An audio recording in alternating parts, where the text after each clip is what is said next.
জীবনের প্রথম করার অভিজ্ঞতা গত রাতে হয়েছে, তাই সকালে ঘুম ভাঙার পর কেমন যেন সুখানুভূতি হচ্ছিল। বড় বোনের গুহা, এত অল্প বয়সে এত সুন্দর, এত রসে ভরা পূর্ণ এক মেয়েকে রাতের অন্ধকারে এত সুখে করেছি, যার রেশ এখনো কাটে নাই। কিছুক্ষণ পর রীতা খালা ঘরে এলো। দেখি ভেজা চুলে নতুন শাড়ি পরে খুবই মোহনীয়, আকর্ষণীয় লাগছিল। খালাকে দেখে কেমন যেন লজ্জা লাগছিল। তখন চোখের দিকে তাকাতে পারছিলাম না, কিন্তু সব লজ্জা ভয় সেই দূর করে দিল। আমার কাছে এসে আমার ঠোঁটে আলতো করে চুমু দিয়ে বলল, ঘুম ভেঙেছে তোমার? আমি আরো 2বার এসে দেখে গেছি তুমি অঘরে ঘুমোচ্ছ। এবার উঠে হাত মুখ ধুয়ে খেয়ে নাও। আমি কলেজে যাচ্ছি, অনেকক্ষণ তোমার সাথে দেখা হবে না। তারপর রীতা খালা আর মিতা খালা কলেজে চলে গেল আমাকে নাস্তা খাইয়ে। ওরা চলে যাওয়ার পর আমার কেমন যেন একা একা লাগছিল। মামা তো মামিকে নিয়ে ব্যস্ত, আর আমি একা একা কি করে কাটাই। তাই নদীর ধারে বেড়াতে গেলাম। কতক্ষণ উদ্ভ্রান্তের মতো হাঁটাহাঁটি করলাম জানি না। হঠাৎ পিছন থেকে নারী কণ্ঠের ডাকে সম্বিত ফিরে পেলাম।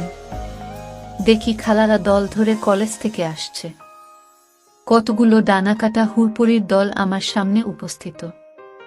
বাসায় এসে আমাকে নিয়ে আবার সবাই নদীতে গোসল করতে গেল। নদীতে নেমে গোসল করার আনন্দই ভিন্ন। কিছুক্ষণ নদীর জলে সাঁতার কাটলাম। পানির নিচে ডুব দিয়ে গোল্লাছুট খেললাম।